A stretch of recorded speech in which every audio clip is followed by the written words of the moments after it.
Hey guys, welcome to the Liberal Hive Mind. It seems as though somebody's career is over. Well, maybe, I guess we'll have to see. Obviously, there's different standards on the left than there is on the right. Well, that's if there are any standards on the left these days. Any standards left, that is. But I mean, with this kind of video getting released, with this kind of history, there's no way you actually keep your media job, right? Today we're talking about MSNBC's Mehdi Hasan. You know, the supposed progressive leftist on MSNBC constantly lecturing us about how horrible we are, how immoral we are, and how just incredibly moral and compassionate and amazing he is. Always that same condescending attitude, lecturing us about human rights. Well, it turns out that Mehdi Hasan has a little bit of a interesting history on the issue of respecting people's rights. It turns out that there's now a clip of Mehdi Hasan speaking X amount of years ago. I believe Mehdi Hasan was in his 20s, if I'm not mistaken, where he espouses some truly horrific, and I mean horrific, personal views and religious views. You guys are not gonna believe what I'm about to show you. Mehdi Hasan is finished, or at least he should be. In a just world, he would be done. We got some stuff to get into, so let's roll the tape. Alright folks, so we've been talking a whole lot about Islamic extremism as of late. No surprise what's currently going on in the Middle East. And one person who's always lecturing us on the topic is MSNBC's Mehdi Hasan. Well, Mr. Mehdi Hasan has a little bit of a colorful history, a little bit of an interesting past on the issue of Islamic extremism and fundamentalism. Here's a clip of Mehdi Hasan speaking, I believe, in a mosque, saying some truly, and I mean truly, outlandish stuff. Take a look.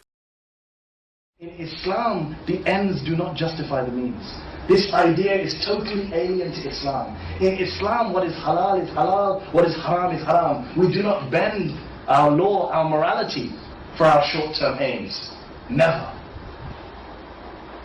And we never lose the moral high ground. If we know anything as Shias of Muhammad, as Shias of Ali, as Shias of Hassan, as Shias of Hussein, we know that keeping the moral high ground is key. Once we lose the moral high ground, we are no different from the rest of the non-Muslims, from the rest of those human beings who live their lives as animals, bending any rule to fulfill any desire. Once we do that, we are lost. Whoa. All of these ulama unanimously agree that at the very minimum, if Yazid was not a kafir, then at the very minimum, he was a fasiq, a transgressor, a breaker of Islamic laws, a corrupt individual, a tyrant, a killer, a drunkard, a dog lover, a music lover, a pedophile, a deviant, someone who slept with his own mother, astaghfirullah. These are their views of these ulama in their books, not my view, not Imam Hussein's view, not Ayatollah Sistani's view. This is their view about Yazid. It's all there in black and white. Yet Allah should be pleased with such a man, astaghfirullah. Allah should be pleased with him. Indeed, the fact is, and this is important, Yazid is not simply a fasiq. He was an out-and-out kafir.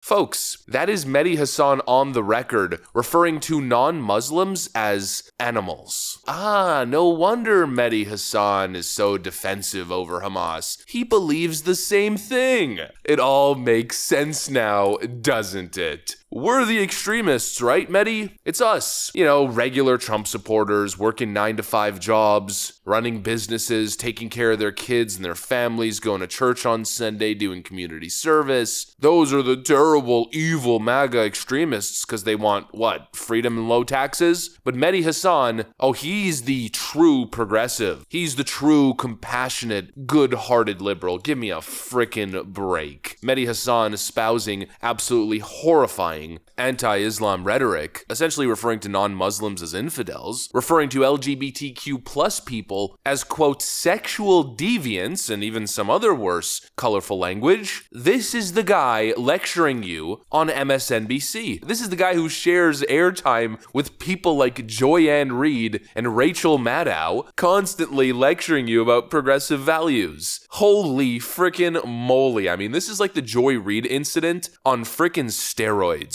Remember when it turned out that Joy Reid, progressive Democrat, LGBTQ plus ally, had a history history of saying homophobic slurs on her Twitter account back in the day. She was exposed, I think, back in, 2016, if I'm not mistaken, maybe a little bit later. And what was her famous excuse, or rather her infamous excuse? That her Twitter account was hacked. Well, Mehdi Hasan, was your human vehicle hacked? Did you have one of those Futurama brain slugs on you during this moment in your life? Obviously not. I'm so sick and tired of being lectured by these clowns on MSNBC, by these leftist clowns in general, who time and time prove to the world that they are in no position to be lecturing anyone. Yeah, let's take foreign policy advice on complex issues from Mehdi Hasan, the former pro-jihadist. Oh, but he's reformed now. You can't use his old words against him. Give me a break. Anybody who ever believed anything even remotely close to what Mehdi Hasan believed at one point in his life should not be lecturing anybody on morality or ethics or human rights especially. Mehdi Hasan is constantly tweeting about human rights. In fact, I'll just take a look at his Twitter account right now and I pretty much promise you one of his first tweets is most likely going to be something yada yada yada human rights. Let's take a look. Let's Google Mehdi Hasan's name and go straight to his Twitter feed. Oh well, would you look at that. The lesson is brutal and short. Human rights are not universal, and international law is arbitrarily applied. Human rights, they're arbitrarily applied. Oh, you mean how you in your past and possibly even in the present arbitrarily apply your views related to human rights and, well, I guess whether certain groups or individuals should be considered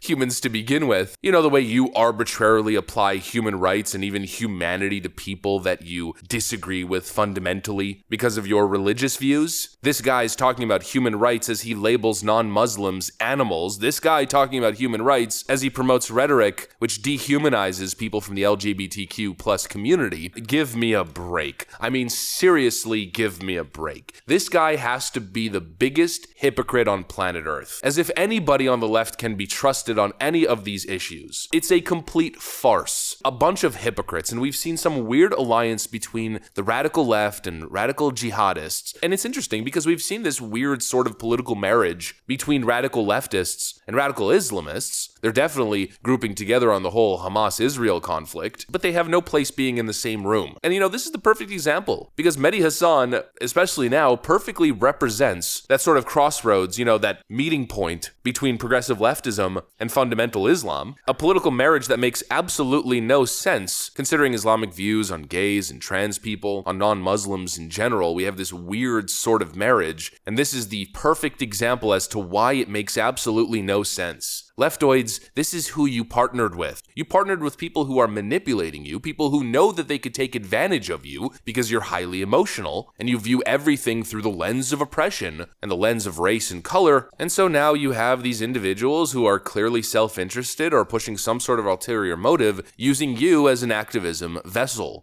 Come on, it's obvious and it's easy. Identity groups this day and age gain power through victimization. The higher you are in the victimization chart, the lower you are in the, perceived social pecking order, the more power, the more influence you have in the social activist arena. And obviously, there's an element of the Muslim community that understands this keenly, and they understand that if they project themselves or if they portray themselves as an oppressed minority group, then all the leftists across the board are going to support them no matter what. Well, leftoids, I hope you're paying attention because this is what you're supporting. Mehdi Hasan is basically the human embodiment on MSNBC of #Queers for Palestine. It's the exact same thing. It makes absolutely no sense. Mehdi Hasan is an extremist. There's a reason they pulled him off air. He's most likely not going to get his show back. I'd assume that his show's going to get canceled at this point, because how do you come back this kind of video, this kind of history being released to the public? I know Mehdi Hasan many times has stated that, well, when he was younger, he was more radical and he's changed. But I don't think many people have seen this clip and seen just how radical this guy really is, using dehumanizing language, pushing the most extreme of fundamentalist views. This guy should be condemned totally. Nobody should ever accept a lecture on human rights from somebody like Mehdi Hasan, and we certainly shouldn't be considering his opinion too seriously when it comes to making judgments and analyzing the Israel-Hamas conflict, because clearly this guy represents let's just say, a certain side. Absolutely insane. I mean, one of the most insane videos I've ever seen leaked to the internet. What an interesting past this guy has. Anyways, that's what I got for you guys. Hopefully you enjoyed this video. If you did, make sure to leave a like and possibly subscribe to the channel. Thanks for watching, folks, and I'll see you on the next one.